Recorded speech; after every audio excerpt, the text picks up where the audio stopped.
Hello, everybody, and welcome to our sixth episode of Divinely Human, our not so weekly but trying to be weekly show in which we talk to people from all sorts of backgrounds that I have continued to found in my journey through the internet now. And the premise of the show, as some of you might know if you've seen other episodes, is just we just try to find that in all humans that is always present, which is the divine beauty and the interesting background that we all have. And I mean, there's not much structure to the show. We just talk.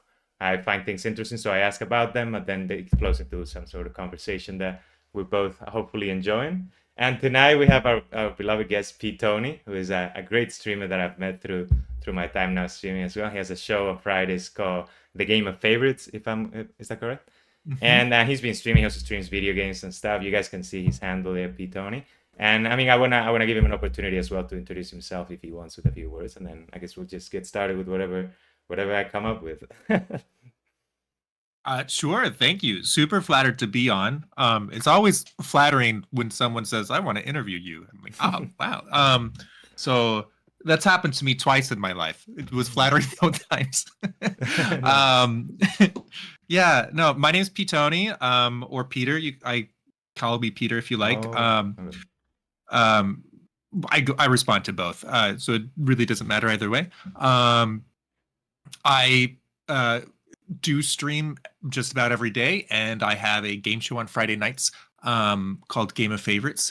I started that because I enjoy comedy, but a lot of comedy out there is a little bit raunchy and pushes a few too many boundaries for me. And so eventually I said, you know what? I want to make my own show that can be comical and whimsical and fun, but I can keep everything painted a little bit more in the lines. So let your hair down without letting your morals down was one of the taglines I thought up at the time.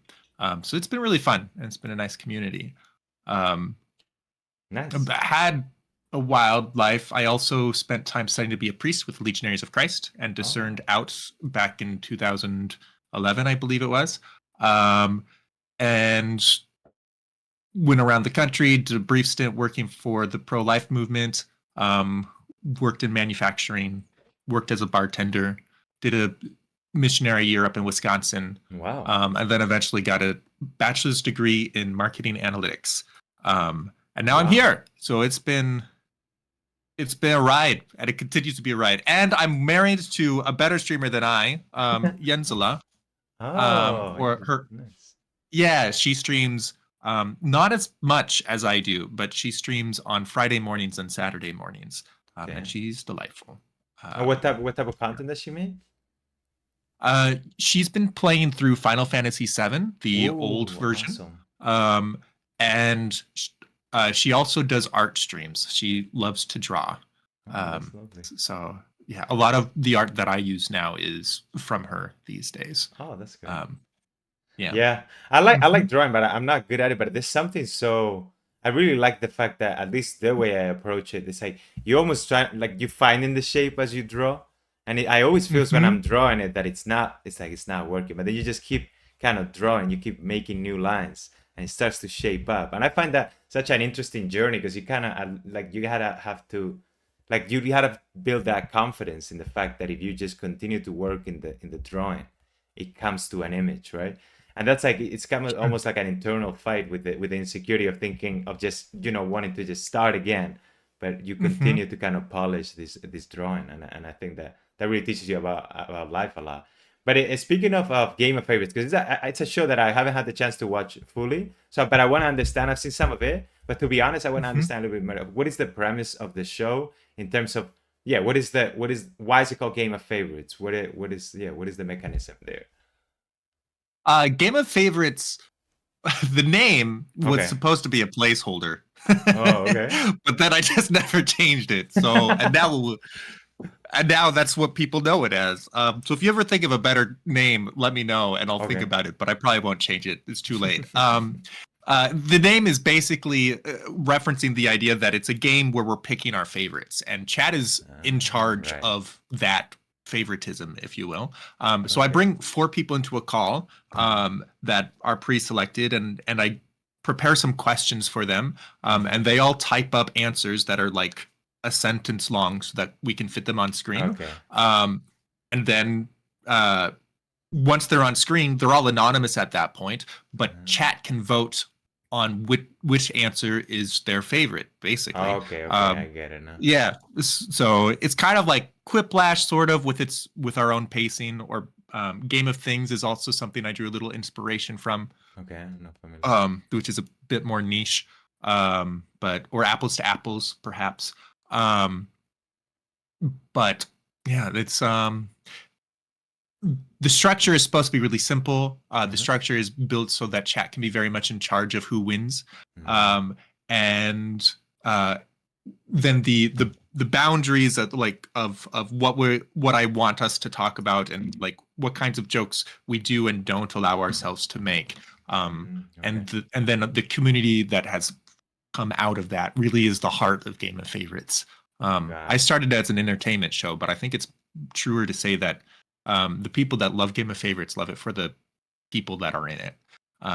It's just become a fantastic community of people that I get to sit in the center of. It's rather flattering again. It's a good time. Yeah, no, I was seeing some of the latest one was super comfy, so I guess it would be kind of like the contestants. Sorry, it's super uncomfy. They're trying to come up with questions that address those issues, and then the chat kind of finds a way of what is the most uncomfortable, what would define the best answer. That's really cool, because it's almost it is a mix of improvisation, right, and then also of the input from chat of what they find best. So was the idea of Twitch, did that come first, or did the idea of the show first, and then you decided to put it on Twitch? You know what I'm saying? Like, you were already streaming, and then you're like, let me make a show, that it was a game show, or was that something that you were trying from the beginning? No, I came to streaming through YouTube. I used to make vlog videos every week, and so I was used to like putting content online. And then like I was watching a lot of Whose Line, and that's specifically the catalyst that got me to a point of saying, I like comedy and I like this show. It's funny and very casual, but I don't like how much they push boundaries and have innuendo like every single show. And that becomes the catalyst of why I make this. I was brainstorming with a friend. So the very first show was on YouTube, and it was very, I don't know, janky. Like, I had to copy and paste. Back in those days, I had to copy and paste all the chat messages into a spreadsheet.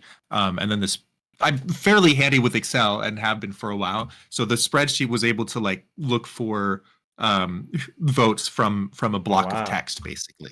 So you had to program your own voting machine, kind of thing. Yeah. And originally that was all in Excel. It was. And you were doing the lives on YouTube, or? Yeah.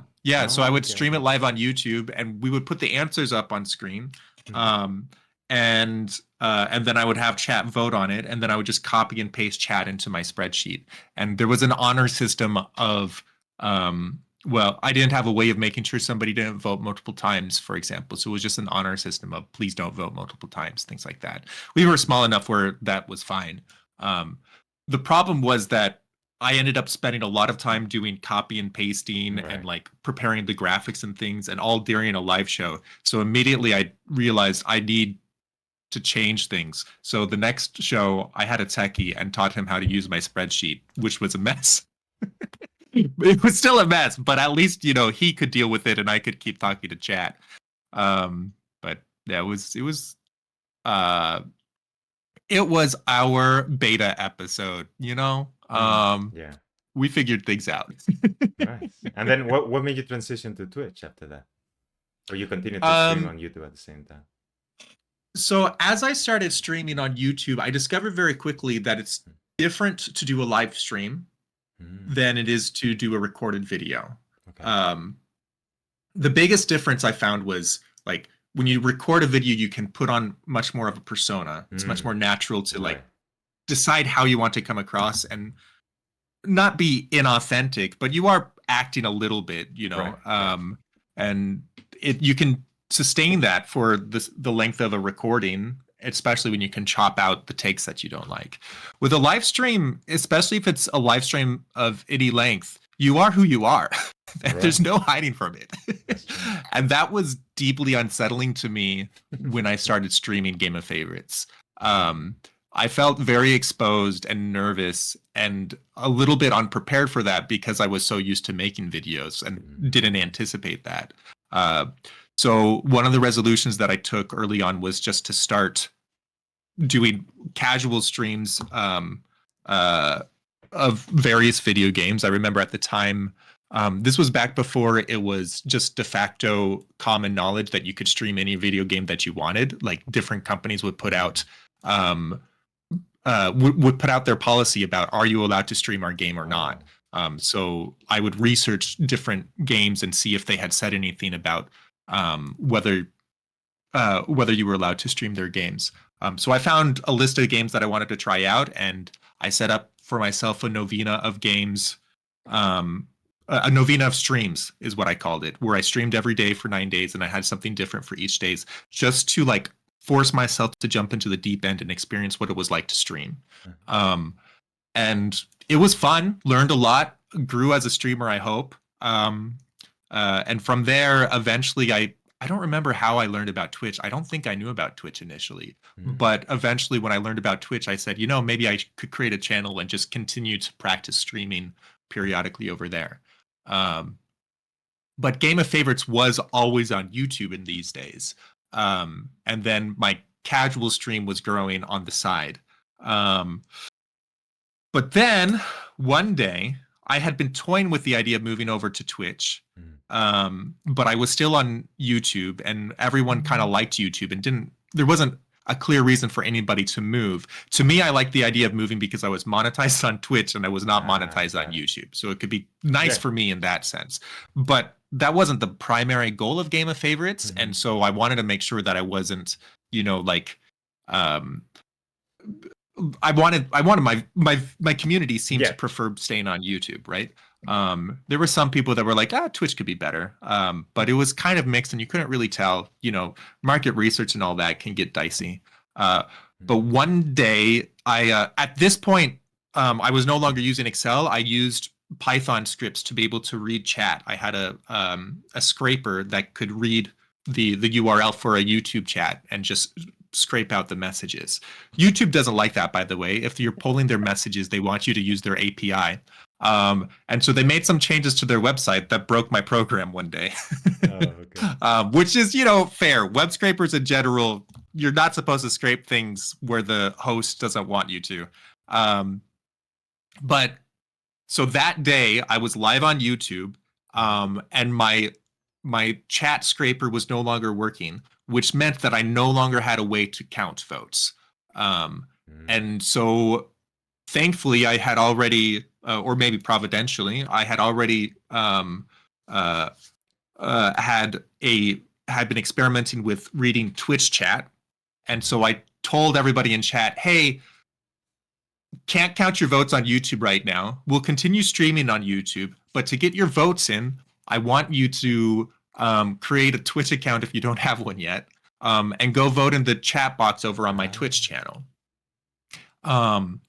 And I was expecting to lose a lot of votes in the process, but we could still keep the show going. The show has to keep going. But at this point in my life, I was doing a lot of stat studies because that was my degree. And so I did a t-test to see if there was, like, this was a fascinating data set to look at, like, how much of a difference is there on when I'm getting chats through YouTube versus getting getting votes through YouTube versus getting votes through Twitch. Because that was the biggest thing I was worried about when it came to switching over. I didn't want to lose anybody, because, I cared about the viewers. So I did a test using some stats to figure out, hey, did we lose people by having them vote on Twitch, and how much? The t-test came back as saying that no, it was basically the same. There was no significant difference between the number of voters on YouTube versus Twitch. And so that gave me a lot of confidence to say, I think that we have enough loyalty where, my options now are either to go to Twitch, where I already have code working, or try to figure out how to fix my YouTube code, and it'll probably break again unless I do it by their rules. And their rules are very difficult because their documentation for frankly, the YouTube documentation is a mess. I think I don't like it. We're better now, and I'm a better programmer at this point. But at the time, it was way too intimidating for me. So we moved to Twitch, and that was how we got from YouTube to Twitch. It was kind of a wild wild one-off episode where people liked the show enough where they were willing to create Twitch accounts for me, which is super flattering. Again, it's kind of mind-blowing that people enjoy the show enough that they would create a brand new account and sign up for a brand new platform for me. Yeah. So that was That's something really that, cool. yeah, myself have discovered through streaming, how, how, I mean, how great people are in general, in whatever regard, you know what I'm saying? Just not only just like obviously you and the people that I interact with that are like streaming themselves, but even the people that are just active in their communities, in my community, in your community, just seeing how, how we all have that human greatness in us that makes us care for each other, that make us, loyal, those virtues, those qualities that are so, that I don't know, it's like, it's almost like, this for me happens that I know that those are human qualities, but when I see them displayed, it's like a very comforting thing to see it happening. It's like Yeah. a person loving another person, or a person being loyal, or a person being friendly, a person being caring. It's like it's like seeing God, I guess, in some extent, or to a full extent in the world, and it's beautiful even in the small bits, like something like that, in which your life, you're doing something, you're putting work into it, then you make I guess you could say a risky thing or a change, as I guess, and you see how people Mhm. around you support that change, and they help you, move to whatever state you want.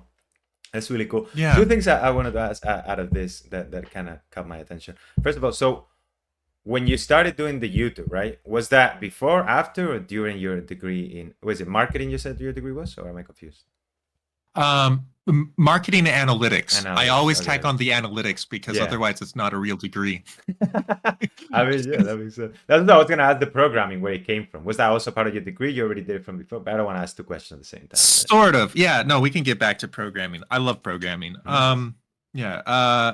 So the YouTube part Yeah. itself, like the vlogging part, was before my degree. So I discerned out of seminary and Mhm. I started working in manufacturing for a while. And basically took many gap years before deciding to pursue my degree. Gotcha. Somewhere within that, I started working in the pro-life movement Mhm. for a very brief stint. And because of that, what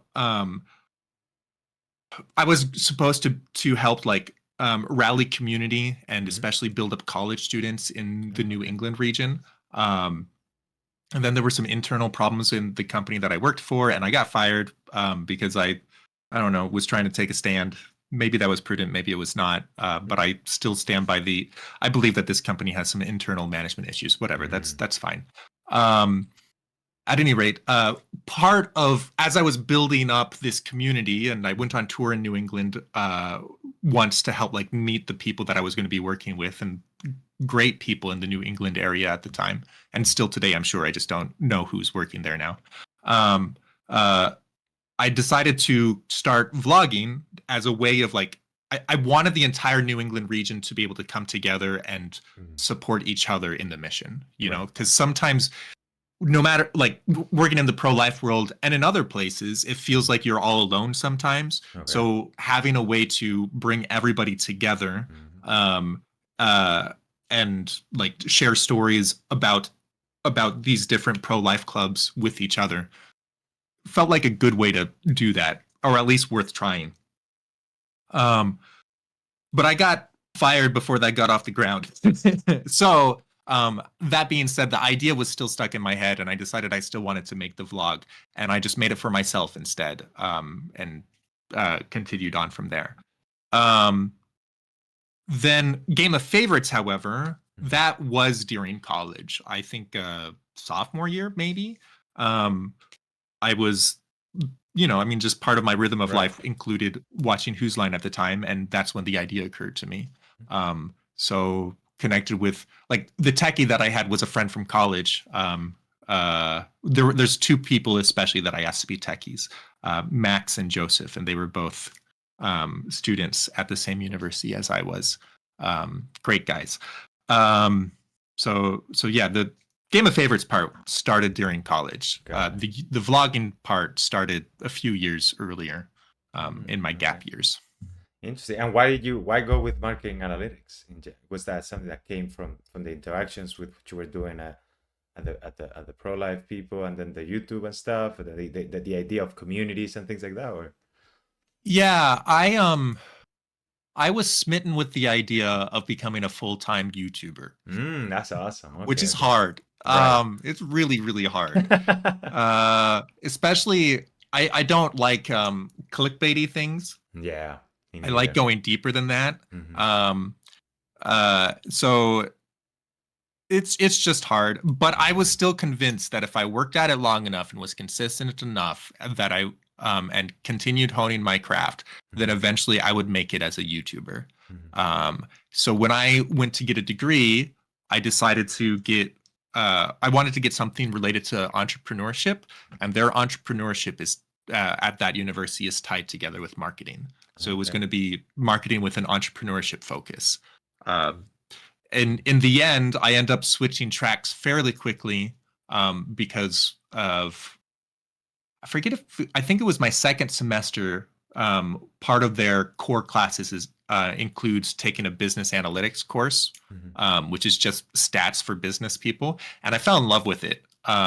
So I looked into it deeper, and the university was just starting offering a marketing analytics track. And so I talked about it with my advisor, and he set me up to do marketing analytics with a minor in statistics and an entrepreneurship certificate.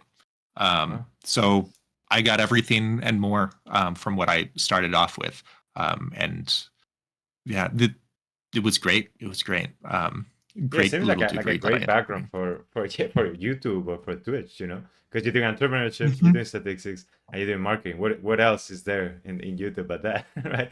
And then I guess the Yeah, creative aspect, we all have that in some extent. Yeah. yeah. I think it's ended up being very helpful for a lot of things that I need. Like learning about databases, for example, Mm, like that was something that eventually became important in order to track like historical data on Game of Favorites in the show because I okay. like to keep track of who scored how many points all the time Yeah. for some reason. Yeah, that's a database question, and I learned that from my marketing degree. So yeah, it was good. It was definitely good. I also found interesting that because I'm new to this whole thing, so it's like some of the things that you were saying, right? That you were doing, like programming the voting things or the chat message, the scraping. Was that something you were doing because you were capable and you enjoyed the programming aspect of that, or was it that back in the day there was just not as many tools that are available now to have those type of Well, even mechanisms? today, Oh, is it still?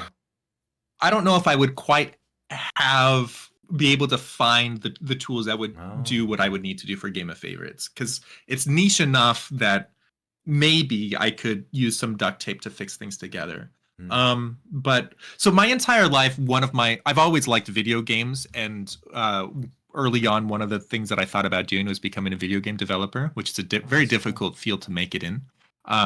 But so because of that, and like I've always enjoyed math and these sorts of things, I've always expected that I would enjoy programming. And Mm, so there's many times in my life where I've tried to learn programming, but I never made it very far mm, for my entire life. Um, until I started Game of Favorites, and I started discovering the pain points and realizing that, hey, in order to make Game of Favorites be what I want it to be, I'm going to need to learn how to code. So okay.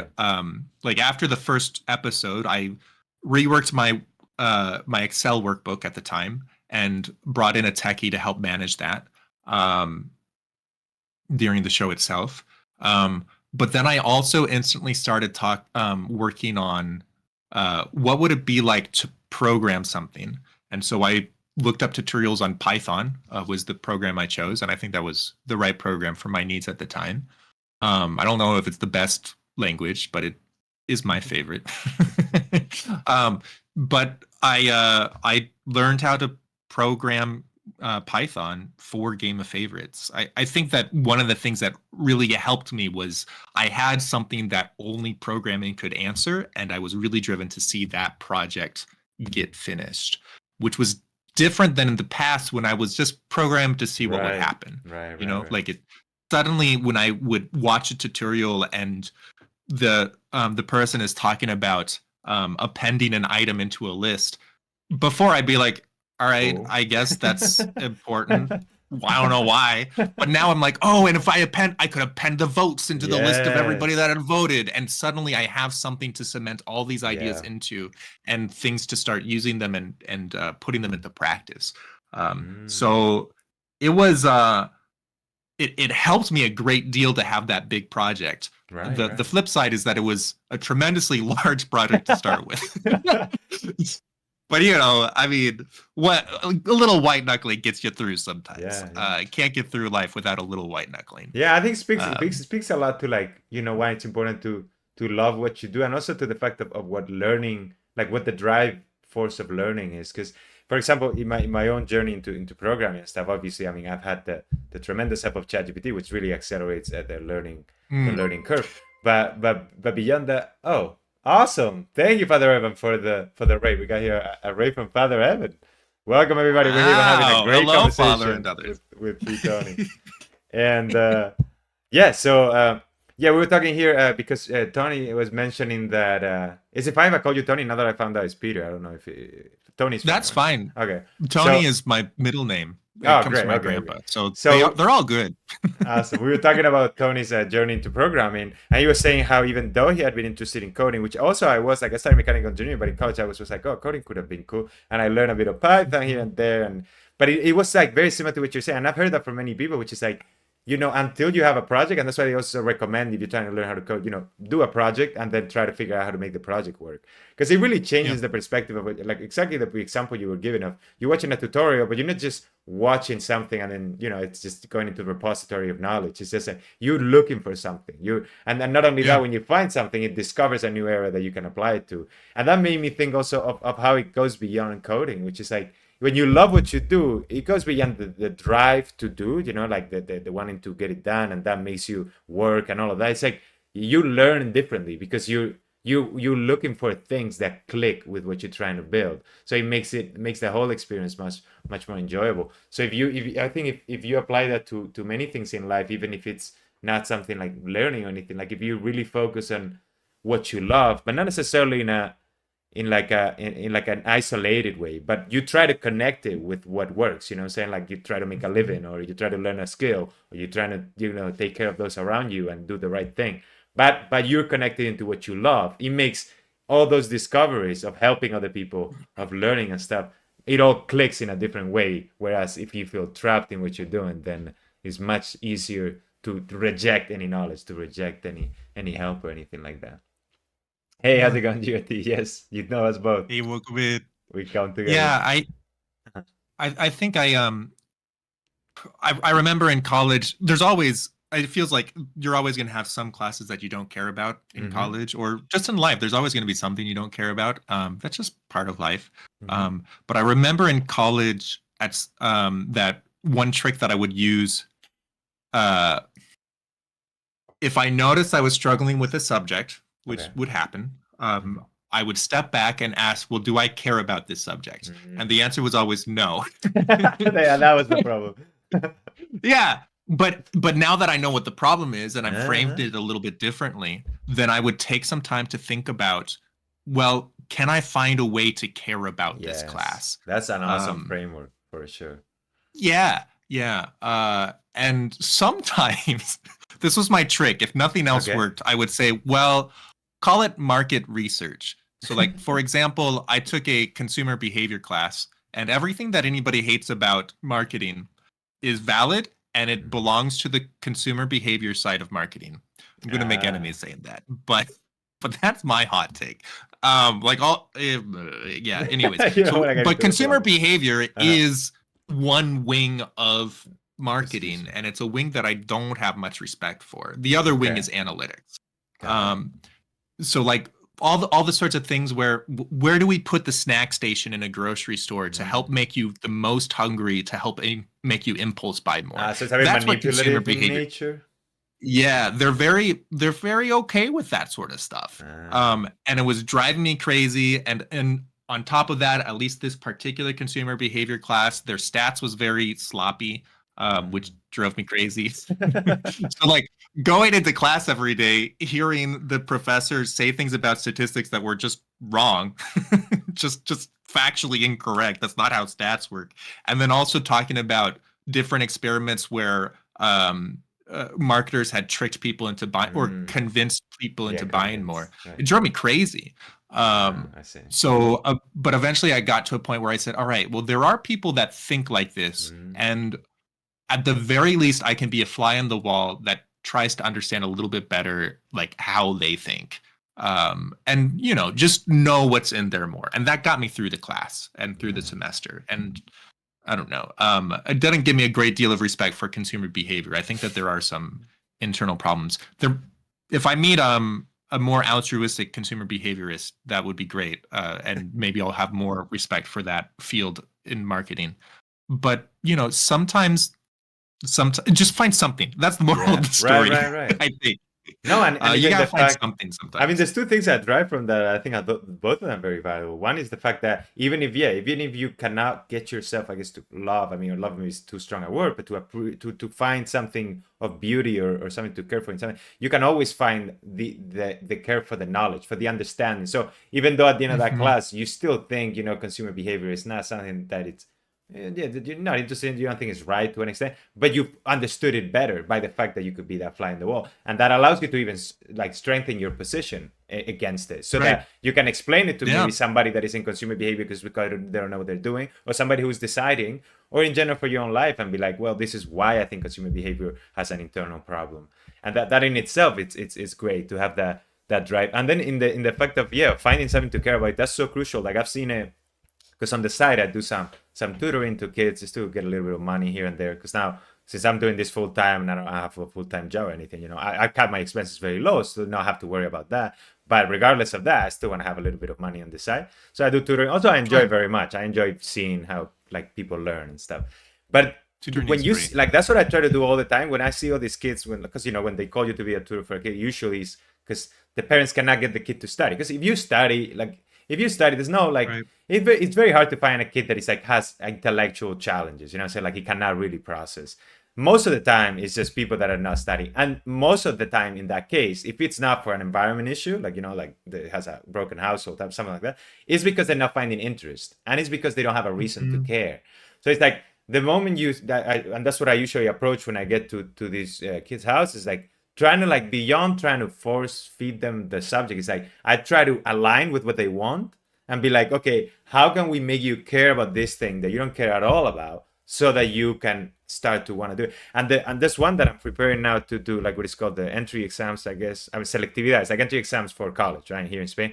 And he didn't know any English, but because he didn't want to study, he's in the last year of high school, which I'm not saying high school, middle school English is great in general, but you know enough to at least pass those tests. But he didn't know anything, and he didn't like it at all. And now it's like he loves English, because it's like I didn't try to. It's just like, because it also builds on itself. You start learning, and then you want to learn more because it builds on it. But all I had to do really was just align with him, kind of be like, you know, I like, what is it that you want to do? It's like, I just want to pass this test, you know, just don't get how it works. And then you break it down into little pieces, and you make the person care. And that's so key. That's why I love that you express that, and that people can hear that from you, because it's so true in anything in life. You just gotta find the reason to care for it, and then do it. And if you really cannot find the reason, then just don't do it. You know, like maybe then you should like rethink why you're doing it. You know, but that's a lovely journey. Let me ask you, because it keeps catching my attention. So the logo there that you have, is that a balloon? And is that the logo for the show? Is that the logo for the channel? Or that one? Yeah, that's the Game of Favorites balloon. That ultimately goes back to my vlog. I had a yellow balloon as my logo way back in the day, because yellow is a fun, bright color, and balloons describe me quite well. You know, they're fun, uplifting, full of hot air, fragile, you know, those sorts of things. If you pinch them, they explode. Yeah, exactly. A little bit childish. No, I think that balloons are quite fun, basically, and so that's why I chose it. Then I just put 4 colors on it to represent the 4 players of Game of Favorites. That's all. No, I mean, it is nice. Really cool. It is a cool logo, yeah. Yeah, I like how it you can kind of see, if I can, oh boy, you can kind of see there's some sort of a cross in there, which is a Oh, nice little well, detail right. that I Good point. don't think screams out anything, but it's a nice little nod to Right. Christianity that was a little bit unintentional, but I like that it's there. Nice. Um, it also looks a little bit like a rainbow, which causes Yeah. confusion sometimes. Oh, I see what you mean. Yeah. I see what you mean. So you gotta put the But cross what on can you do? top to make sure. You're like, not that rainbow. Well, I don't know if Yeah. that would just make us look like we're progressive, but yeah, No, good we're point. Yeah, for bringing sure. back colorful colors Yeah. for the Catholic world. That's Yeah. we're taking it back, boys and girls. I want them Yeah. We back. had it in Genesis before, so they're the We one that did took it away. exactly. No, but that's still bad. Yeah. How about the fox behind? Or is that just a little Oh, that's thing? just random, honestly. Yeah. Okay. Yenza put a fox there. Mm. I don't know why. But it's there now. Cool. I It's like it. she's some originally the idea was so that's a webcam that's Yeah. pointing Oh yeah. at Right. that corner of the room over there. Mhm. And originally the idea that got Yenza and me excited Mhm. was we could have a webcam that's like pointing into a shoebox and Yenza could like decorate it with like a fake Oh wow. office like miniature That's furniture and awesome. stuff like that. Um and and that still is the dream one day, but Mhm. also Jens and I are really good at coming up with more ideas of things to work on. So maybe we'll get back to it. But that's the dream. And in the meantime, sometimes she'll just like swap things out and Uh-huh. decorate it for Christmas or decorate it for whatever. And she just wanted to feature the fox recently. So I mean, that's now that I there's know a this, fox. I really have to find those videos I was telling you about. There's like this Chinese guy that makes these like amazing miniatures, and he does just little videos Mhm. with the pets. You're gonna love them now that I know this. But yeah, let me ask you. Let's go back a lot, I guess, I suppose, because it's something that come I done from the beginning, but I wanted to address it. But like, so right, so you went to a seminary, right, to Yeah. discern. Yeah, so I guess like the first step of that. Why going to seminary? At what age? I guess. And again, if you want to get into it, but yeah. Sure. Yeah. I went to seminary in ninth grade, actually. And my mom sent me to a summer camp run by the Legionaries of Christ. Okay. Not because she expected me to become a priest, but because she just wanted me to have a Catholic experience. You know, like at this point in my life, my Catholic faith was mostly my mom's thing. Like we all went to church on Sundays and we would pray before meals. And beyond, and maybe there were a few times, isolated times where I would have my own spontaneous prayer. But for the most part, it was my mom's thing. And sometimes we would pray the rosary as a family. But it wasn't my thing at all. So my mom rightfully wanted me to, just go have a Catholic experience and dive in a little bit deeper. And I hated that idea because I liked video games and they weren't going to have video games there. um, but so my brother and I both went, and um, we were both surprised, but ended up loving it a lot. I was so surprised. Like this summer camp was supposed to be, it was designed for young men who were interested in potentially joining the Legionaries of Christ and believed Okay. that God was calling them to be a priest. Oh, That's who so it they was were for. It very, was a very it was a good. vocation summer camp. Okay. So we had spiritual direction every day for the summer camp. My priest's name, my spiritual director's name was Father Jeffrey. And I remember the very first spiritual direction he asked, "So Peter, what do you think? Do you think you want to stay here for the school year?" And I said, "This is a school." So he got me caught up to speed, and then I said, "Okay, well, I guess I'll pray about it." And I went to the chapel and I said, "Lord, do you want me to stay here and become a priest?" And I just felt the voice of God, which sometimes is very subtle, and a great sense of peace, saying, "Yeah, you should stay." Um, and then I stepped outside and I was looking for a little extra confirmation. And so one of the brothers that was already a student there, and they're not just there for the camp, but was there year round. His name was Isaac. I said, "Hey, Isaac, what do you think? should I stay here for the year? And he said, yeah, I think you'd be a good apostolic. That was the name that we gave the kids that were students there. Okay. And so I decided then and there to stay. This all happens within the first week of summer camp. And I know that because we would have weekly phone calls with mom and dad. And on our phone call, I told my parents that, hey, I want to stay. And they didn't believe me. But yeah, that's how I got in. My brother has a similar story. He also had Father Jeffrey, and he discerned. I don't know what the timeline is on his exactly because he didn't tell mom and dad. At one point, towards the end of the summer camp, mom and dad, like, they didn't believe I was going to stay, but they had heard that, and I stuck with it for the whole summer, saying that I wanted to stay. So at the end of the year, at the end of the month, excuse me, they said, so Christopher, do you think you want to stay? And he was like, yeah, didn't Father Jeffrey tell you? Oh, but nobody had talked about it. And they were like, no, he didn't. What? No, you should tell your parents that. But yeah, we both felt a call to be a legionary of Christ, and we both stayed there for the next 7 years. Wow. And it was a really good experience. I like them a lot. Nice. And then, so first of all, I guess, because I'm not familiar, what are the Legionaries of Christ? The Legionaries of Christ are a relatively new order. They were founded in 1941 by a priest named Father Martial Maciel. Father Maciel is he's a scandalous figure. There were allegations while he was still alive, but it became public and official after his death that he had a family on the side, if not multiple families, and there was some financial embezzlements, etc. So that was a really wild thing. I was a legionary for when all that news broke. Whoa. Like I joined while he was still alive. So I was there when he died. I was there when the news came out. And the legionaries immediately they turned to the Pope, who was Pope Benedict at the time, and said, hey, Holy Father, this happened. What should we do? And so the Holy Father sent out delegates to represent him and visit all of the major houses of the legionaries across the world.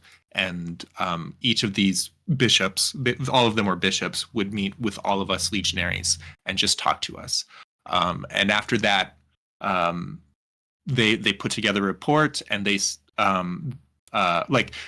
the Legion had already at this point been approved as a religious order, publicly approved by the Church as a work of the Holy Spirit. And the delegates came back with a very positive report saying that, the Legion continues to be an honest order that wants to serve God. Not to say that there isn't anything to look into, right. But it is a good order, and they stood by that. And so then the Holy Father invited us to take a long period of reflection to examine our constitutions and reflect on who we believe God wanted us to be. And so they set up a multi-year process. I forget how long it was supposed to be. I was only part of that process for about the first year.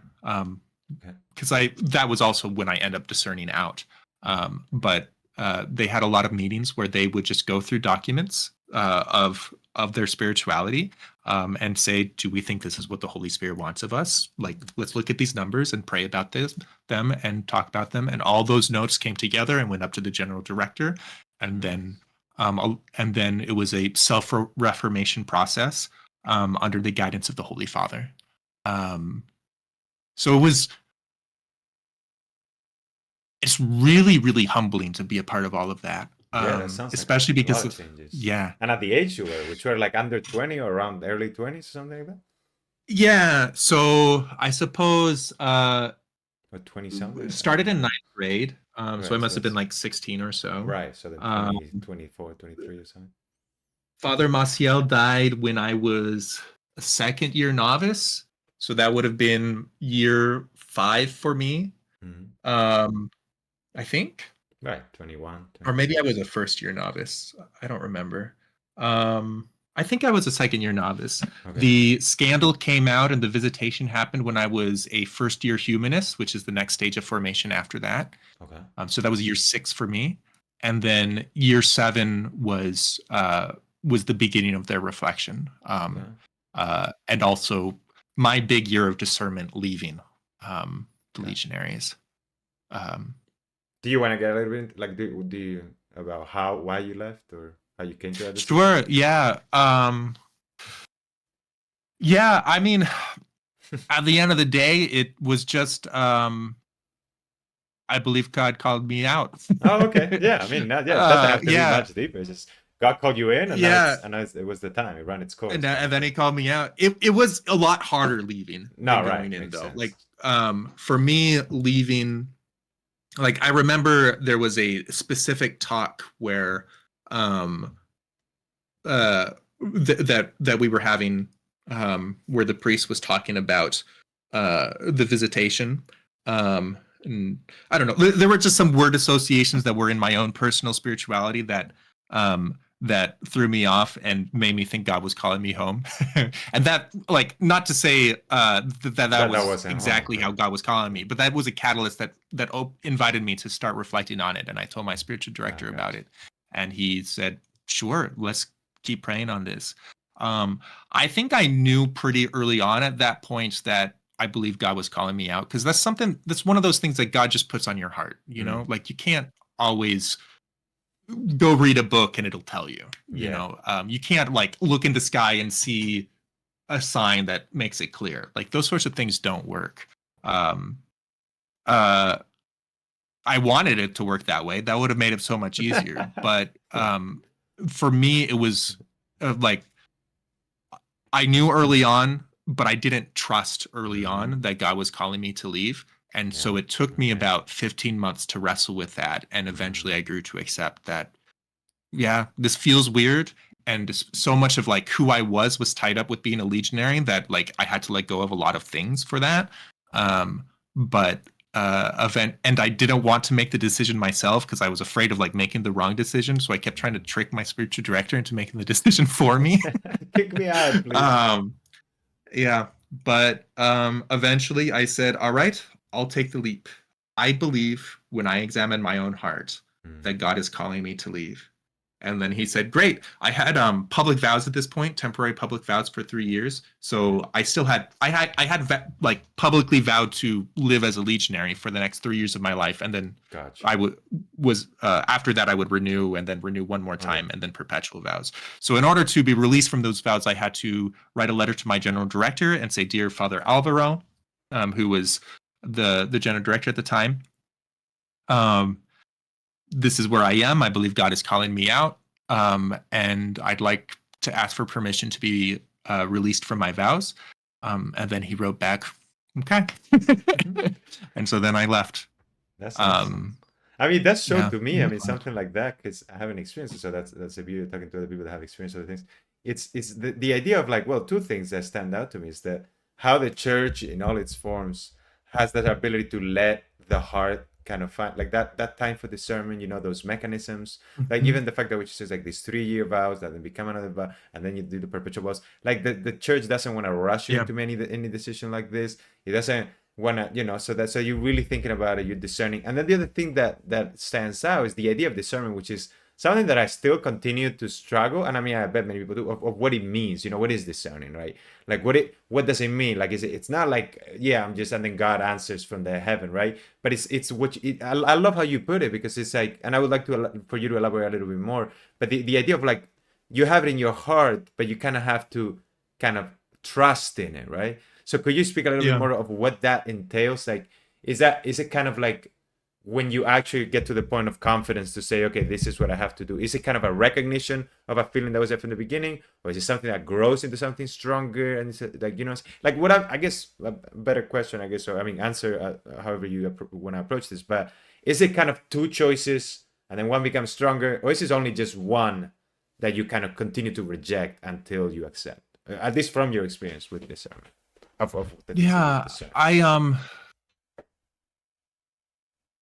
I'll do my best. I think that the Jesuits are much better at talking about discernment than I am. I think that they're kind of known for that. I think so. Like when it comes to discernment and trying to understand what God is saying in our hearts, it is good to like have certain um guardrails in place. Okay. And one of those guardrails would be recognizing that God is never going to ask us to sin.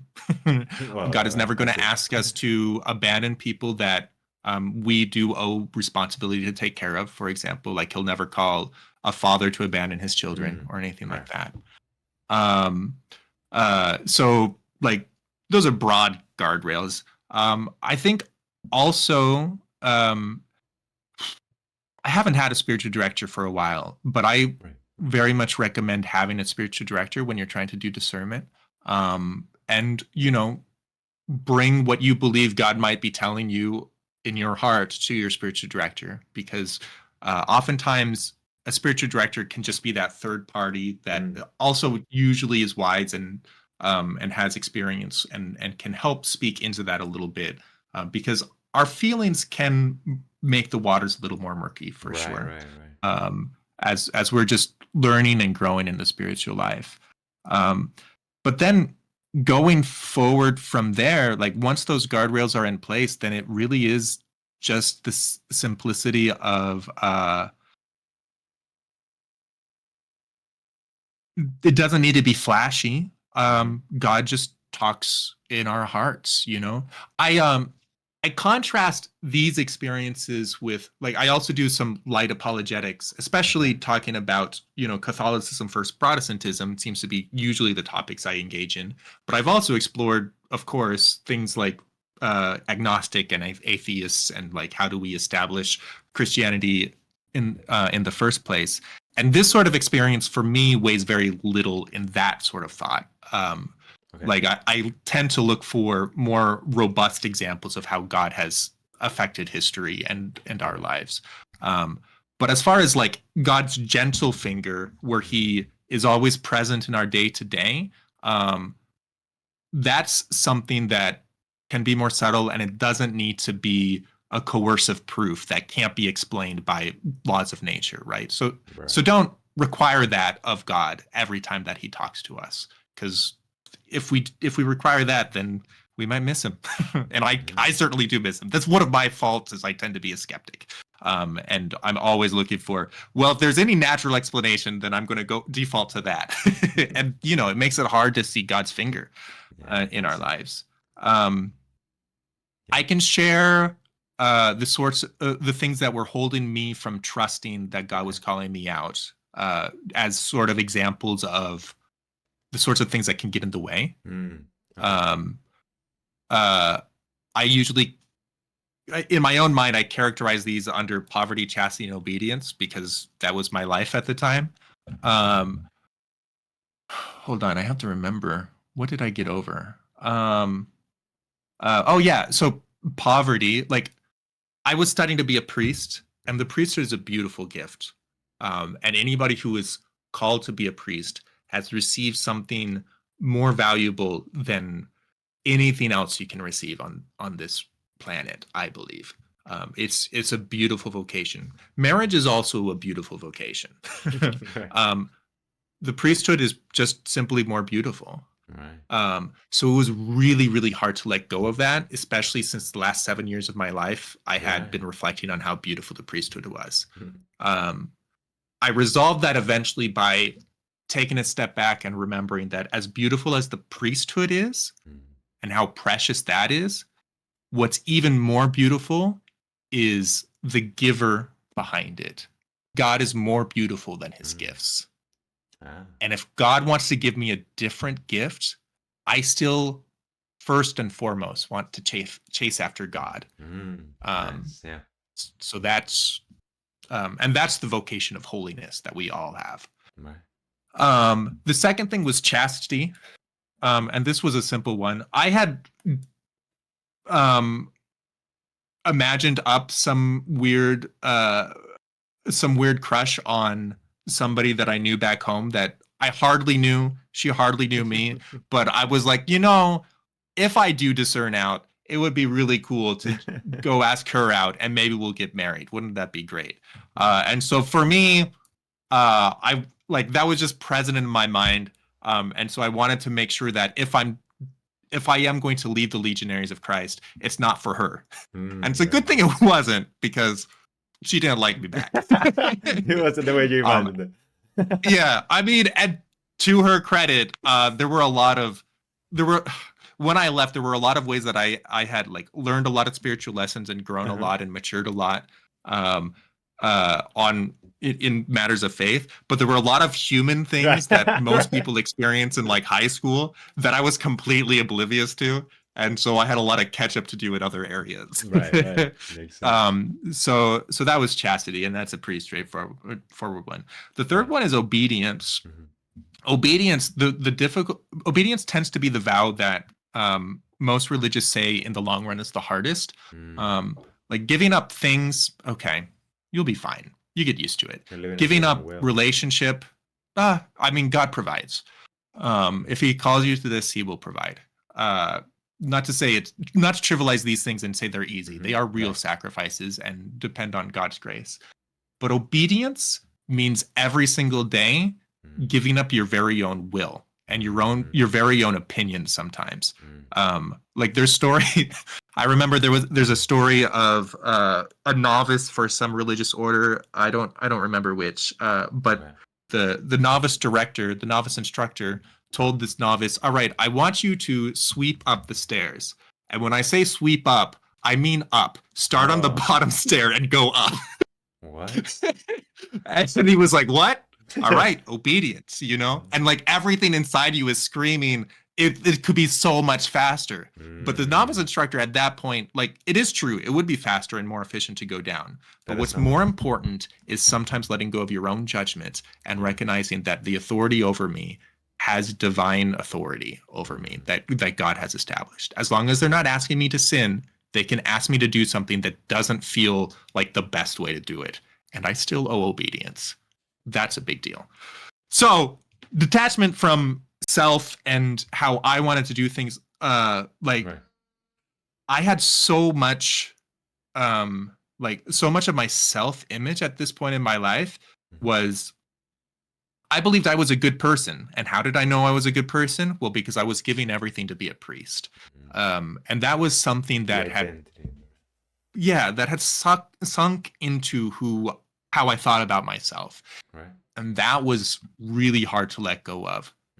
To recognize that, no, what makes me good is not that I'm giving up everything to be a priest. What makes me good is that God loves me and that I can say yes to him. Nice. And that was hard. Ultimate obedience to God. It goes back to kind of like all of these sermons. They end up just going back to the source of it, right? It's just like obedience, but to who, right? Chastity, but for who, right? And then there's a talk or something that I saw, part of a talk from Bishop Barron about talking like, we all as Christians are called to those vows, in our own way. It's like, it's just because, and I think that the virtue of obedience itself, I think it's a very important one, a great virtue, and I think it's so hard because it's precisely the most important. I mean, I don't know if ranking anything, but probably faith is up there, but obedience is like, what is that sense? Like, through obedience, we fail, we lost paradise, and it's through obedience of Christ first, and then the rest of us that we regain that relationship with God. But I think that's why it's so hard, because it's so contrary to the very characteristic of Satan, of the devil, which is it's pride at its core, which is I know better. I want to do things my way. So, but in my life, because I'm a very strong-headed guy in the sense like I like to do things my way, but I've learned to appreciate to be obedient, to do those things. And it's tough still to kind of like be obedient to who, in what circumstances, and I still resist to it many times, even though when I feel in my heart that I should be.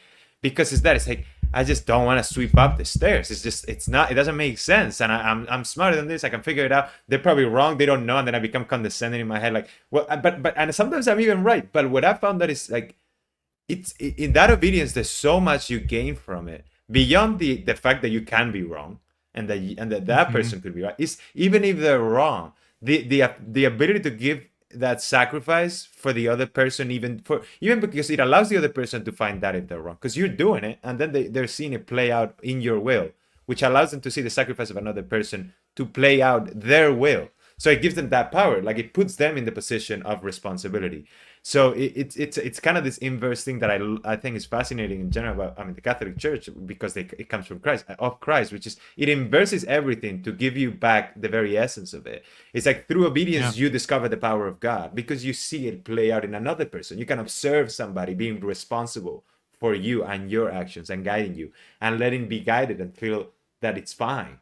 So Yeah. I think that's awesome, and I try to do it more in my life as well. So it's great to hear you speak of it and how even in that, because it seems to me when you speak of it that it must have been a very challenging thing, because it's already hard for me and for people, I think, in general, to discern things. At least it happens to me. It's like I feel selfish sometimes. I feel like I don't want to make the wrong decision. It's like I feel like, oh, people have put my parents or other people around me or even my own past, right? It's like I made a decision now.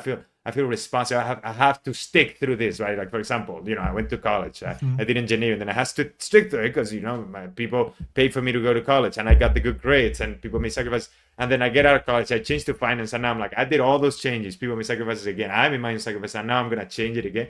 But it's kind of like it's it's in that you find the freedom. I mean, the discernment. What I'm trying to get to is that was hard to discern, but it must have been so much harder when you've already kind of find that identity of obedience, of giving yourself to this order, giving yourself to the church, giving yourself to the idea of being a priest. So how is that specifically affecting your discernment in that respect?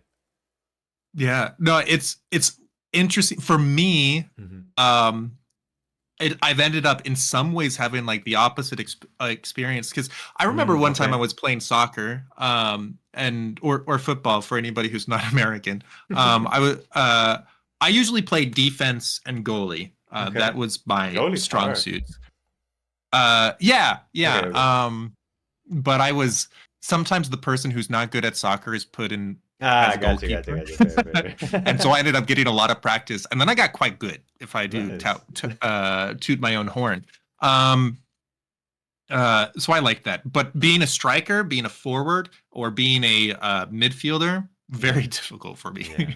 Okay. But every once in a while, I would be put in those spots. We played a lot of soccer back in the Legion. They still Nice. do. They were founded in Mexico. What do you expect? Ah. Uh, but I remember thinking one time that, like, if you're going down towards the goal Uh-huh. and somebody else is also coming with you and you have that perfect shot, Ah.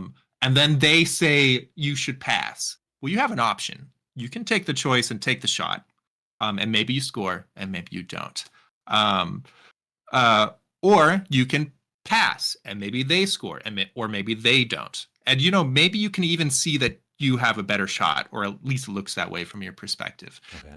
If you do choose to pass and it doesn't work, then it's their fault. All right. There's like a safer choice. So, like, if you let them be in charge, honestly, I miss that. Like, that was one thing Right. that I like, every part of my life I would need to ask for permission to do. Like, everything, my entire life was structured in obedience. And it was very freeing because, as long as I was just doing what my superiors asked me to do, Yeah. then even if things go wrong, God's in control. Right. It's on them. And I don't have to worry about that. Yeah. So it was very freeing for me to No, live yeah, in that that makes sense. environment. Um, so this decision to discern out, not only meant I have to make this decision, I can't ask my spiritual director to do this, which was Mhm. hard. But now, since then, I don't have the same authority structures over me All right. anymore. And to this point, like, up to the point where now I am my own boss. Right. And And that means the responsibility is that's all on really you. hard. Right. Yeah. Yeah. There's nobody you can So pass the ball to. Yeah. yeah. I wish that I could just say, "Yep, boss, I'll do that. I have an idea. Do Yeah. you want to hear it?" "Oh, you don't? Okay, that's fine. I'll do it your way." "It didn't work. That's fine. I What are told we you. doing next, boss?" No, and Yeah. I've come to realize how it's like how so many people find comfort, and I mean, and it makes sense, and I think it's great, and I have learned to find comfort in that myself. But I must say that like I struggle with that because, but it brings you more pain than anything. It brings you more Yeah. difficulty than anything because it's kind of like you're just constantly doubting yourself because you don't want to let other people kind of help or other people take. And then it's like in the times that I have, that's why again I another aspect I really love about the Catholic Church, I can, it's the only place or the main place, I mean it really is pretty much the only place where I can find myself able to trust, other people, because I'm like, it's through Christ. I'm like, okay. I mean, it's like, even if they're people, Right. even if they're gonna make it, they are there because of a divine office, right? And that allows me to be like, okay, I'm gonna let it go. If the Pope says, the Pope says. And it's like, I disagree with things, but it does free you a lot, because it's like, and it's kind of, I relate to what you said. It's like, it's on them. It's like, if the Pope Yeah. wanna sings the church, okay, I'm not liking it, but I mean, he's gonna be the one answering for it. Which I don't know if it's Yeah. such a comforting thought, or if it really is the essence of obedience. But it really is true that it frees you in that sense of that way. Now you can be within the boundaries of obedience, within the boundaries of the responsibility of somebody else that is in that office, and then you can move freely within it without having to worry about there being, like, I think it's Father Mike Smith that talks about that, but like, he talks about ideologically the dogma of the Catholic Church being those boundaries that allows you to run freely Right. without worrying of falling off a cliff. But it's kind of like that. Right. If there's no boundaries, if there's no fences, you always gotta be stepping like, is this a cliff? Is this gonna fall off? But if somebody's already Hmm. fencing and doing the work of checking where is the end, the catcher in the rye, right? So then you can run free in the rye. So it really is an amazing thing, but also it only works, or it works best if it really plays out that way. The same way it works in Catholic Church, when those people that are leaders were not there because they want to put the fence. They don't want to be Right. controlling the fence. They're there because somebody put them there through authority. By that same obedience, they get Yeah. to that point.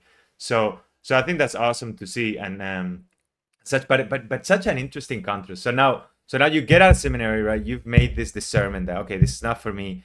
After seven years, after this struggle with what does God want from me now, right? And now what? Hmm. Because it seems like now it's a big open door, or like a very daunting situation, right? Yeah. Oh boy. Yeah. That sounds There's like it so was many tougher chapters than of the this. sermon itself, by the way you reacted. Yeah. I mean, in some ways, yeah. I mean, hmm. Um. Yeah. There's so many things that happen. Like, I discern out, and I end up being a little bit directionless. At this point, I'm fairly idealistic in my life, and Okay. now I'm a cynic. Maybe, who knows? But You when say I look now at, you're a cynic, so or now at that point? And I don't want to dive I'm too more much into it, but yeah. I'm probably more cynical than I was. I don't know. I'm Okay, probably okay. more pragmatist. Who knows? Gotcha. In 5 years, I'll look back at me today and say, "Oh, Peter, there's ways you can grow." But that's part of all of our lives. No, at this time, so I come out from seminary, and I have an associate's degree in humanities, which is kind of like just what the legionaries called liberal arts. So like art history and literature, and I also knew a little Greek and Latin, um, and so that's where I am. Okay. Um, I don't know what I want to do next. Mm. The most natural step would have been to work on a college degree. Um, but I didn't like college because I felt like it was tuition is Yes, it's kind of, I was insanely out of thinking just control. that. It's an expensive next step. Yeah, yeah, taking out a big loan for something that I Yeah. don't believe is worth it, where like it just did not appeal to me. Mm. But at the same time, I didn't know what I wanted to do. And that also ends up causing friction, like just at home. Like I moved back in with my parents at the time. Nice. And I don't know, like that's not something I'd want to go a great deal into, but there Gotcha. was definitely family friction there, Yeah. right? Okay. Um, so I end up getting a job with a company called Schweitzer Engineering, Okay. Schweitzer Engineering Laboratories. It's a great company, by the way. They make electrical relays that whoever your not internet provider, whoever your electricity provider is, Okay. might buy a relay from them to help them monitor their own network and track like if there's faults in their network, and reroute electricity to help make sure that everyone has their lights. Okay. Like the infrastructure that they need, Schweitzer has specialized with some of those tools, Gotcha. and sells to them. So fairly removed from our day-to-day life in some ways, but on the other hand, another way you could phrase it is Schweitzer helps keep your light bulbs on, which does feel very relevant. Sounds like But a nice anyways, slogan. I'm not an electrical engineer. Yeah, they're um marketing. Right, comes out. I'm not an engineer, Right, and gotcha. certainly not at the time. So, but I'm working in manufacturing, and Right. they make all of their own parts themselves. Mm. Not all their own parts, but their own products themselves. Like they Okay. buy the circuit boards and They assembled it, right? assemble. Yeah, yeah, they assemble it. So I was in one of the departments for that, and I loved it. I had a great time. Um, and it was very satisfying work. But Oh, that's also nice. at the same time, I started itching for more because I was looking for something more meaningful, classic millennial, I suppose. Um, uh, and I wasn't sure if I wanted to just stay there. Mm, So uh, I uh, yeah, no, it's so mm, weird because there's parts of me that think that I was a little bit ungrateful to not appreciate what was in front mm. of me. Okay. Like if I had Right. just focused on Schweitzer and continued to grow a career there, then I could grow a very conventional, like I Yeah, would yeah. provide for I see myself and what you mean. eventually for a And family you were, very as you well. said, you were enjoying it. It was just like there was no like, Yeah, well, yeah, keep going. There was no like, yeah, whatever the yeah. millennium part Like of I it. And the, wasn't. It felt like advancing in my career was going to be too slow. mm, Perhaps. Also, it didn't feel meaningful enough to just right, keep makes people's sense. light bulbs on. I don't know. Like I was hungry for something. Right. And so uh, um, my hometown has a university in it. Okay. And so I hung out with a lot of college friends, people in college because they were more or less my age group. Right. Um, so when I start hunting for more, I reached out to the Pro Life Club and asked Okay. if I could be an administrative assistant for them, just to get some administrative assistant practice so I could Oh, put it on right. my resume, Nice. basically. I Because I mean, was good trying job to done like though. apply to new jobs within Schweitzer and Yeah. grow my own career. Got it. Um, that's how my pro life arc starts. Then that very much sucks me in. Um, Mm. the president of the pro life club at the time says, "Oh yeah, of course it can be an administrative assistant or a secretary." And I say, "Great, when's the next meeting?" And she says, "We don't have one." Oh, they were not very well Uh, organized then. so, yeah, so that's where we were. So the two of us and then another third person that we work with, we start working together um, to revitalize the pro life group. Okay. And we reach out to well, actually the job that I eventually get and I'm supposed to do for New England. Okay. um, we reach out to that same organization and reach out to the coordinator for our area, which is in the Northwest. Her name at the time was Rebecca. Okay. Um, and she gives us some great advice, and teaches us everything we need to know to turn a dormant pro-life club into a very active one that does a whole bunch of good work. Um, and that was really cool to be a part of. Learned a lot of Mm. things doing that. Um, and because of that, um, as I get pulled into the pro-life world a little bit more, I learned that this group that helped us get our club off the ground and revitalized, um, they're hiring an intern, and so I apply and I get it, and I move across the country to Virginia to work with them. And then a month later they uh, like I move in. Part of the internship included they had a bed at the office that I would sleep at. So I Oh was a wow. live-in intern. Yeah, a little bit Fully unusual, intern. You whatever. were really intern. Yeah, very in. um, yeah, so it's a wild journey. Yeah, that sounds This like is a wild journey. also like I apply in December and move out there in like January. Uh-huh. January is when in the States we have the March for Life, which is like Okay. the biggest event you can possibly have in the In pro-life the pro movement, life, right? right? Okay. So and of course this group also has a presence there Uh-huh. um and wants to be a part of it and do their part, and they also run a conference right after the March for Life that they invite people to, especially since so many people are there already. Okay. They're very focused on college students, and so they're inviting college students to come and have a conference where you can learn about pro-life things and all the rest. So we jumped straight into that, and we well, yeah, I guess that's just the next step. I just dive into the pro-life world. Yeah. So like that goes forward from here, but basically I'm kind of just meandering at this point. And and in some ways that is just how life goes. But yeah. I really like how you, because I guess what I found, I mean, I find all these parts things I want to find out more. I guess, I mean, two things. First, I'm staying with the pro-life thing. When you joined the pro-life movement and helping them with the organization, did you feel at any point that you found that meaningful like thing that you were looking for when you did the assembly work? Or yeah, or I did.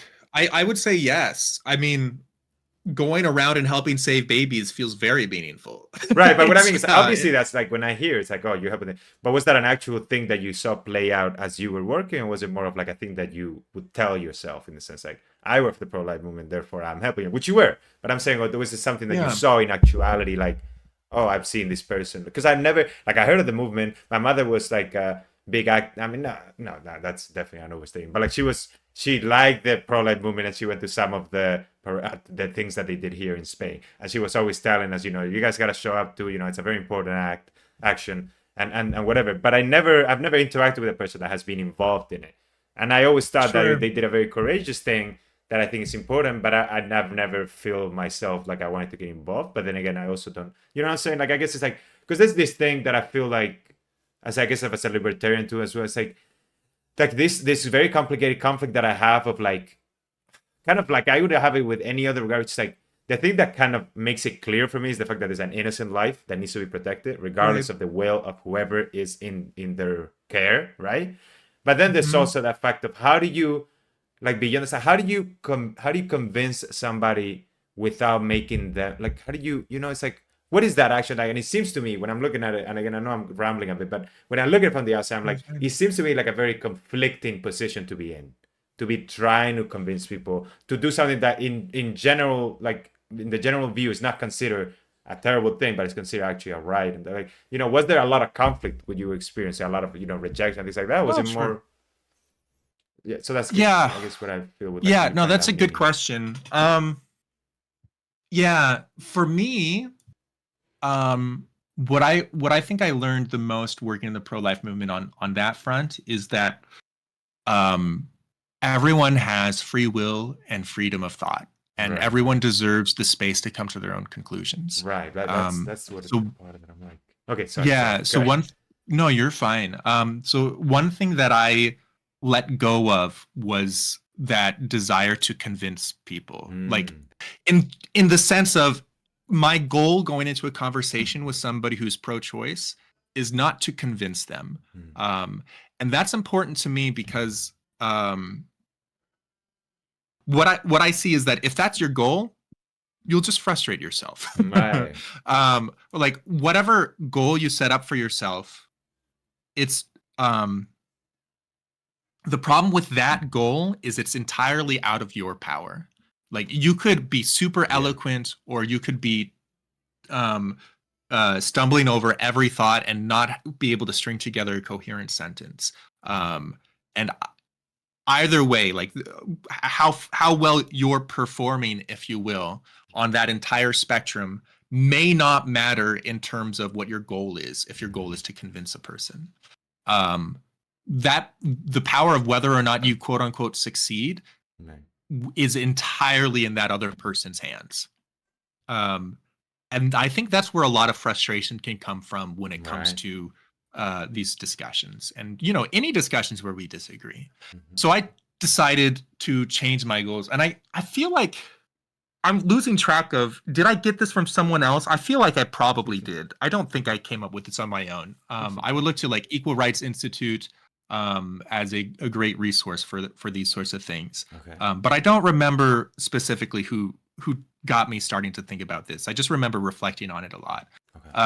I let go of the goal of trying to convince somebody because that's outside of my goal, and that's just that's outside of my control. That's just signing up for frustration. So what's a different goal? What's something else that I would like that that if I can't have that. Yeah. And as I thought about that, I decided, I would like if the person who's talking to me just understood me a little bit better and why I believe what I believe. Okay. This is a step, but it's not complete yet because once again, I can't control whether they decide to try to understand me. Mm-hmm. So I take one more step and I ask myself, can I give this goal to the other person?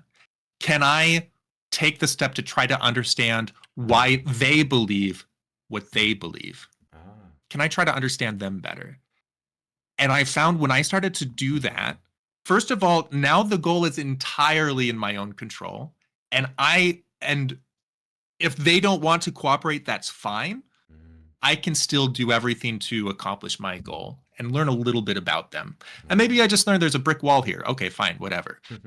But it puts me in a spot where I don't have to worry about what they do in order to get my goal done, which is freeing. It's so much easier to go into a conversation with that in mind. And the other thing I notice is that very quickly people pick up on that and usually they reciprocate.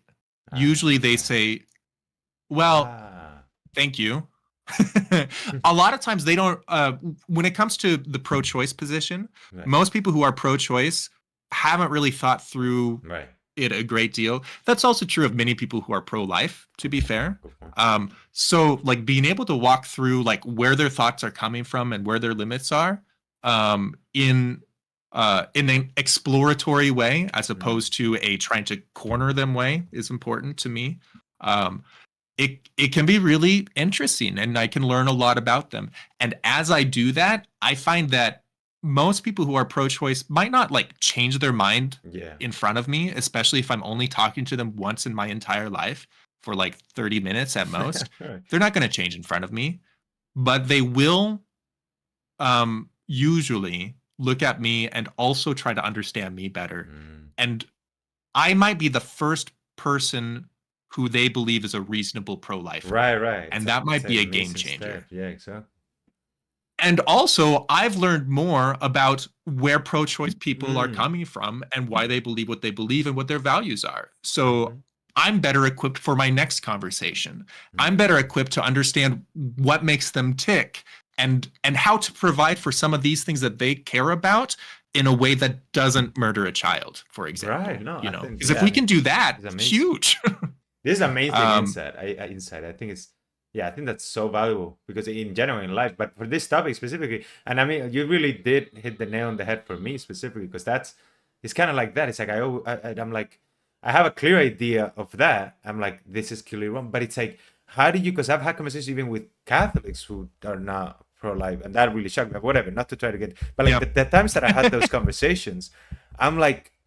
And it's also like I see how if it can be not only just frustrating because you're not gonna be somebody when you really do feel and you believe that this is a person, like it's a baby that is being killed, then the frustration goes up to 100 because you're like, I'm trying to save this baby, but then it's like what you're saying, it's not effective and it makes you frustrated. And it's like the point is it's to be there and try to understand them for their sake because it pulls them out of and they have to think about it. And the reciprocating part is the part I didn't even think about until you mentioned, which is that allows them to see something to reflect back and say, like, okay, let me ask, why do you believe in the pro-life? Wow, no, amazing. I mean, you really have gone through such an amazing journey so far in your life. It's like through all of that, like the change and then the insight that you come to in terms of, it's like the decision to go into the seminary, then the decision to leave, and the fact that during those 7 years you were part of those very, very strong changes from within, seeing the church work through those challenges from within, and then come to the realization that God is calling you outside of that, then dealing with that open world and that new world that you gotta kind of work with. Oh, thank you for the raid, Map This is amazing. Hey, Raiders. Nice. And but yeah, getting back to this whole thing, because I also want to address something that I found was beautiful, but I want to understand to what extent or in what I want to qualify it. So sure, in the sense, like I want to learn more. When you say that when you worked, because it really was the moment that your face lit up the most, at least, or maybe I was kind of placing a bit of that. But when you were working at this assembly job, right? like the fact that you Yeah. refer to it like as this beautiful simplicity of it, like the fact that you're just there, you're working. The career itself is carrying you. It's not like this common, like this thing that I've seen in Americans way more than in Spanish people or in Spaniards, but that in general it's everywhere in the world, which is this idea that you gotta build your career. It's not like you get a job and then you just work a job and then the job kind of carries you up to whatever extent. It's like you gotta kind of try to get to the next position, trying to get to the next position. Have this company, if you're not growing here, grow somewhere else, right? And this constant chasing of the next thing. Whereas when you were talking about this moment, and I don't know, but I want you to elaborate. I don't want to put words in your mouth, but what was that for you like, and why is that something that you hold that kind of dear in your heart, if you do?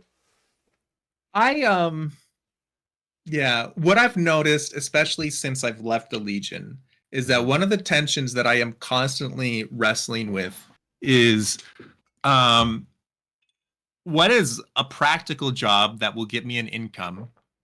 Um, and what is work that I want to do? Right. And usually those don't, you can't do both usually. It's really hard to do both. Right. And there's a reason for that.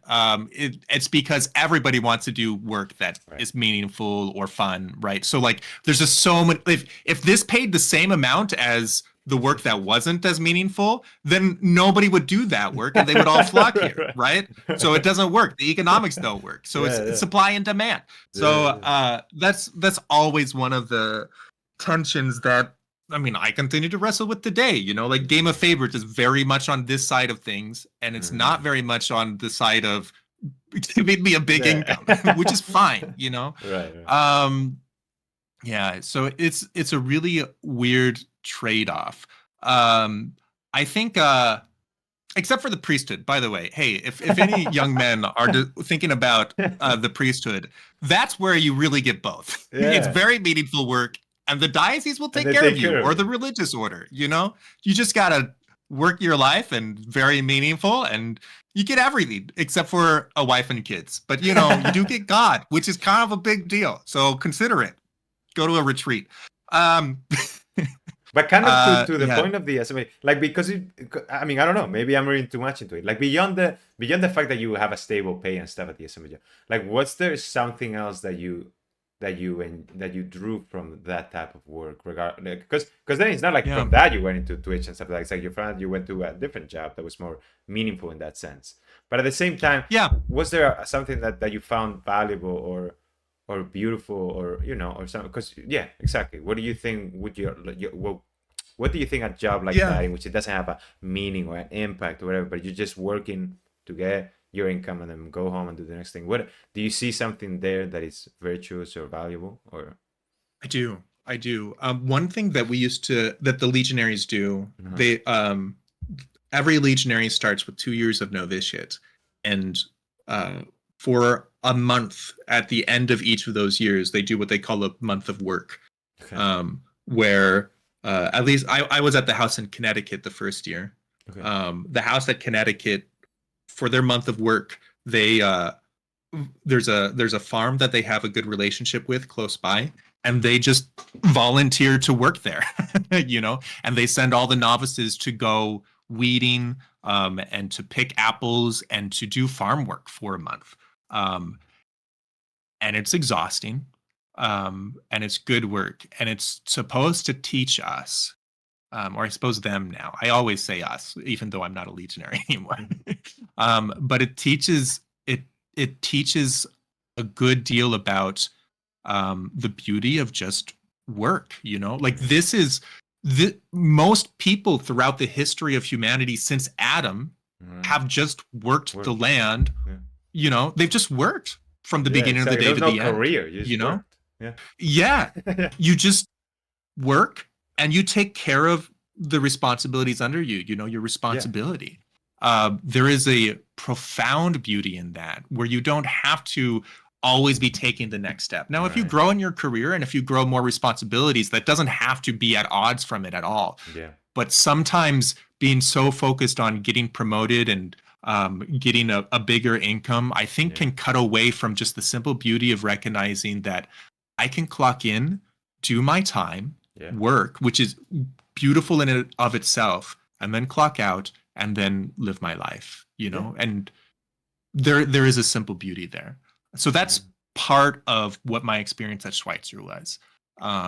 The other part was I just had a great boss who I got you. The people.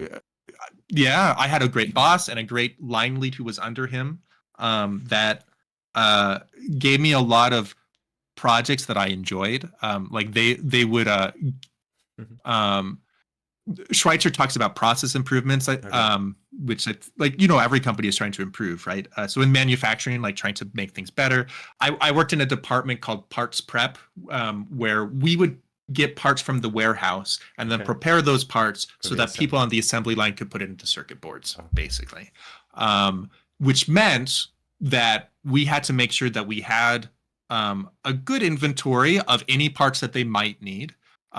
We didn't want to have too much inventory, especially of the expensive parts, though, because the more inventory that you keep just gathering dust on your shelves, the more money that's just tied up doing nothing, right? So we had to keep things pretty lean, and we also wanted to save space because there's only so much space in a building, and we're trying to do a lot. There's also like new products that are coming down the line, and so we would like research what builds were coming up, and make sure that we had the parts for them. So there was all these different things, and then sometimes there would be an emergency where one of the lines ran out of parts and we didn't have enough on backup, and so we would need to prepare something really quickly. We called those shotguns.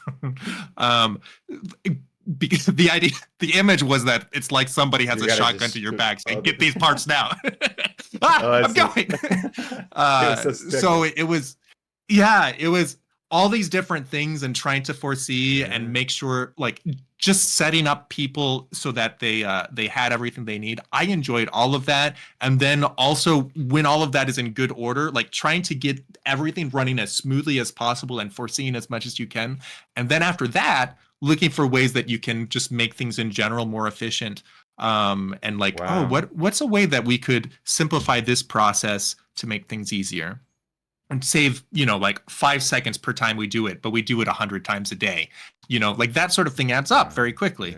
So it was. Well, thank you for the follow, brother. Keep going. No, you got a follower goal. That's exciting. That's awesome. So yeah, I think there's a lot of beauty in just having a normal job, But yeah, now you got into another aspect that I find it like, when you were telling me all this stuff, it made me think it's like a video game. You know what I'm saying? I mean, apart from that, it reminded me of your love for Factorio, and I'm like, okay, things are clicking. But beyond that, it's like now I'm like, wait a second. Because it's like when you work a job, like it goes back also to the point of obedience, right? Yeah, video game in which you're just like, oh, do whatever you want, you build your own framework. That's not fun in that time. And I'm not saying all these jobs, I'm not trying to romanticize the whole thing and be like, oh, it's really fun. Right, like sure. But to an extent, the idea that if you approach it with an open mind and with a loving and curious character, like if you were playing a video game, like the idea of a job in which you have series of tasks, you're within a framework, and your job is not as much to how do I make this video game better. Like, you're not the businessman, you're not the guy trying to improve the framework, right? You're just the guy in the framework, you're the player, right? So now it's like you gotta figure out how to get the better time, or how to be more efficient about how you place in this. So I don't know, the way you're expressing it, I'm like, oh, this sounds like a cool video game. You know what I'm saying? So maybe there's something to that as well too. That if we learn to approach our lives, our work, our challenges as games, like, and then it goes back easily to the point that you said earlier, of caring about it, right? Find that care for something that means that it's an interactive experience to be in whatever regard in your life. Yeah, it was a really good place that I was at, I mean, like it is fascinating to me because I was doing all of this when I was on swing shift. And then as I was starting to reflect more on like swing shift, meaning like I would start at 3 p.m. and get off at midnight. So kind of like a night shift, but not quite. And there was also the day shift that would start, I think at like 6-ish and end at 3. 6:30. I don't remember. Anyways, so like our shift were staggered. And I was on swing shift, and of course, yes, like any place that has shifts, there's always like the weird relationship between the two shifts that are trying to get along, that are working in the same space and do things differently. And they have their own cultures that that develop and can sometimes come in conflict. Human nature. Yeah. What can you expect? So that was always, but as I started getting more invested in the idea that I want to grow my career here at Schweitzer and get a better position. As much as I love work on the floor, I want a better position. Um, uh, One of the decisions I made was to switch to day shift because like most of the people who are in charge are around then. Like during swing shift, we're not around. I don't know if that was the right decision. The other thing that was really attractive about day shift was, it's slightly more human hours generally. Like my schedule was kind of scuffed. I would get off work at midnight, and usually you're a little bit wired after work, so don't go immediately to bed, or at least I didn't. So I don't know. I had a weird schedule, and so I was a little bit disconnected from people outside of work, which was maybe fine. So I was trying to address that. I was also trying to address the idea of making myself more visible, get more face time, and so I switched to day shift.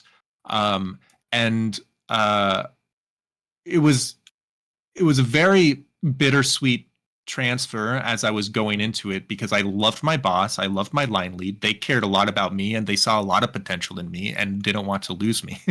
But they also supported me, and even though they didn't agree with my decisions, they supported me and helped me transfer. And so I transferred to day shift, and my new supervisor had been saying that he loved process improvements and all the rest. And so I was super excited. I thought, it's just going to be the same, but at a different hour. But he mostly wanted me to sit on the assembly line and put in parts. And when I had ideas, he was like, okay, but go to your station for now. And that was rough on me. Yeah. Sounds rough. Yeah, it was quite. So like I think that's the other side of what work can be like. Right. Depends on the game. It's hard. It's hard to know how much of that was just, like a personality thing, or how much of that, who knows. At any rate, so I transfer again to another department on day shift, and I end up working back in parts prep again instead of on the line, but on day shift. And it's a little bit better, but it was never the same as it had been. And so there's always a part of me that looks back and thinks, what would have life been like if I had just trusted my supervisor, who had said, Peter, I think that if you just continue on as you're going, I'm continuing to develop you and I care about your career and I would love to keep having you under my wing. If I had just listened and stayed, who knows, right? It would have been a very different life. Yeah, it always is. Yeah, it always is a very different life. Yeah. So I mean, I'm happy with things that have happened since then, but I also regret that decision. I think that was the wrong decision.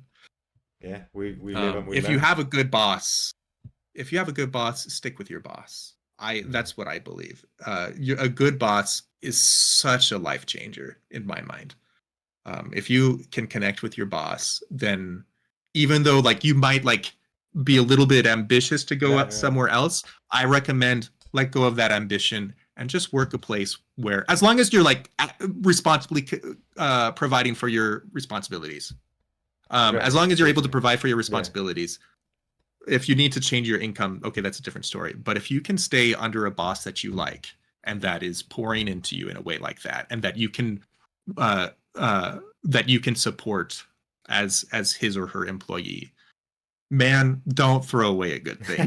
That's my advice. Yes, that's a great perspective. I mean, all of this have a great perspective from such different ways of life, your experiences and how you want to change. I mean, I cannot even wait to see how your life evolves. I mean, we'll be more in touch, and so we'll see each other evolve too. But yeah, I mean, with your character, your analytical mindset, the way that you think of things, I mean, I'm very interested to see how things turn out as the world develops and our lives continue. Thanks, me too. Yeah, so the grass is always greener on the other side. Yeah, we've had some cool messages here. It's also, true. Valendale also was mentioning that I think there's something freeing about menial work. Arguably, one of the better ways to do it, at least in my opinion. I think he means the the idea of working a job, like working on something, like the balancing of, an income with stuff, is to do the work Yeah. that will get you paid and then have a few menial hobbies such as leather work, sewing, crochet, or something else you can do with your hands. Yeah, I think my father Yeah. always said that and continues to say that working with your hands, it's a very good thing for your character and for your mind. Like there's something about Yeah. that we've lost, that we're so engaged now in this informational type of works that it's like we just constantly in our heads, you know what I'm saying? Like we work with our heads, we relate with our heads, everything is with our heads. And there's something like the idea of working with your hands that really frees Yeah. you. But yeah, I mean, Yeah. this has been great. I'm checking. But yeah, I mean, people just seem to be happy to be here in general, and it's been great. I mean, it's lovely. Peter was one who taught me ora et labora. At first, I thought, wow, that Ah, sounds boring. Now I find myself yearning to make my life beautifully simple and gratifying. Yeah, ora et labora is key. That's Saint yeah. Benedict, right, or not? Or Yeah, it is. yeah, Saint Yeah. Benedict. I have his Hmm. cross tatted on my back. I think he's a great saint. He's done so much for He's Europe. super great. Yeah, yeah. Hmm. He's a Oh, I what a bet. guy. Oh gosh, good old Saint Benedict. Yeah, they were asking, because oh, this is a good question to close on. Because this is a thing that I love about Sure. American Catholics that we don't have in Spain. The idea of the confirmation saint. Do you Hmm. have that? Who is your confirmation saint? I chose Francis Xavier Oh, wow. because he is the great co-founder of the Jesuits. There's a couple tie-ins here. One is, so I was a legionary when I got Right. confirmed, which I actually got confirmed a little bit late. Most people get confirmed. Well, I don't know. I don't know. Yeah, yeah. I was, I think a lot of people get confirmed in middle school, and I Oh, got confirmed really? at high. I don't I know. got I'm not confirmed at sure. 18, but yeah, I don't know. But yeah, I don't know. Spain is different. I Yeah. think different regions are a little bit different, Right, right. but at least when I showed up at high school with the Legionaries, they were Yeah. surprised that I wasn't confirmed yet. But they said, "Okay, you can go with the confirmation kids. They'll just be younger than you." um, so Saint Francis Xavier. the Legionaries were influenced a little bit by the Jesuits. Just their spirituality kind of harkens back to the Jesuits a little Gotcha. bit. Um, so there's a little bit of a tie, a little bit of affinity for the Jesuits there.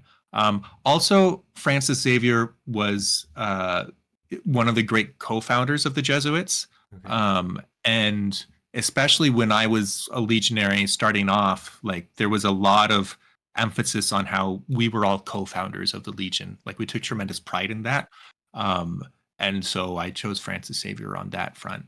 Um, Nice. he, he's very interesting. His right arm is venerated separately from the rest of the body, rest of his body, because he baptized so many people. Whoa. Um, It's like a saint. yeah, It's a holy arm, right? Yeah, it's a saint yeah, of an he arm. was getting his reps in. Awesome. Well, again, uh, yeah, great conversation. It's been yeah, great to have you, man. It's thank been an you. amazing This has been a experience. delight. Yeah, it's been great to get to know you a little bit better. And just, I mean, you're a great conversationalist as well. So it's really enjoyable to just talk with you. So thank you for being Thank here. you. And yeah, for anybody watching this on YouTube, I'm sure you guys are enjoying it as well. So just leave us in the comments what you thought about Tony, about what you think of these things. About I mean, there's so many rich experiences from his life and his thoughts that that we can all dive into. So let us know what you think of any of this. If you like the video, press the like button, share it. If you want to share it, and then if you want to see more, you can always subscribe. If you turn notifications on, it's easier for you to find out when I post a new video. And yeah, thank you very much, and God bless you. Sweet.